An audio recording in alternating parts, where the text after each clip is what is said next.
ISKCON సంస్థ ఆధ్వర్యంలో చేపట్టిన జగన్నాథ రథయాత్రను నిజామాబాద్లోని కంఠేశ్వర టెంపుల్ వద్ద ఇస్కాన్ మత పెద్దలు జెండా ఊపి ప్రారంభించారు. అనంతరం జగన్నాథ స్వామికి ఇస్కాన్ మత పెద్దలు హారతి ఇచ్చారు. తరువాత సాంప్రదాయం ప్రకారం రథయాత్ర పరిసరాలను చీపురుతో శుభ్రం చేశారు. ఇస్కాన్ సంస్థ ఒక మంచి కార్యక్రమాన్ని ఏర్పాటు చేసిందని అన్నారు. ఇస్కాన్ సంస్థ ప్రార్థనలతో రాష్ట్రం సుఖశాంతులతో వర్ధిల్లాలని కోరారు. మానవ సేవే మాధవ సేవ అనే సందేశం అందరికీ కూడా చేరేలాగా ఉండాలని ఆ భగవంతుణ్ణి వేడుకున్నారు.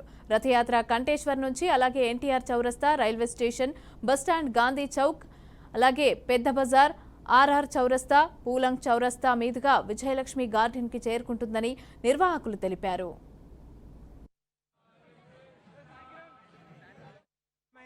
ఈ యొక్క సుమేరమైన ముహూర్తము శ్రీ జగన్నాథ్ రథయాత్ర మన ఇందూరు పట్టణంలో ఘనంగా జరుగుతున్నది. సో దీనికి ఈ యొక్క కార్యక్రమానికి చాలా భక్తులు విభిన్న ప్రదేశాల నుంచి, నగరం నుంచి చాలా భక్తులు పాల్గొంటున్నారు. చాలా ఉత్సాహపూర్వకంగా శ్రీ జగన్నాథ్ రథయాత్రని వాళ్ళ యొక్క హృదయంలోకి లాగుతా ఉన్నారు స్వామివారిని. ఇది చాలా గొప్ప అవకాశము. మనందరికీ పూరికి వెళ్ళే అవకాశం దొరకకున్నా కానీ స్వామి స్వయం ఇక్కడికి వచ్చాడు. ఎత్ర గాయంతి మద్భక్త తత్ర తిష్టామి నారాయణ.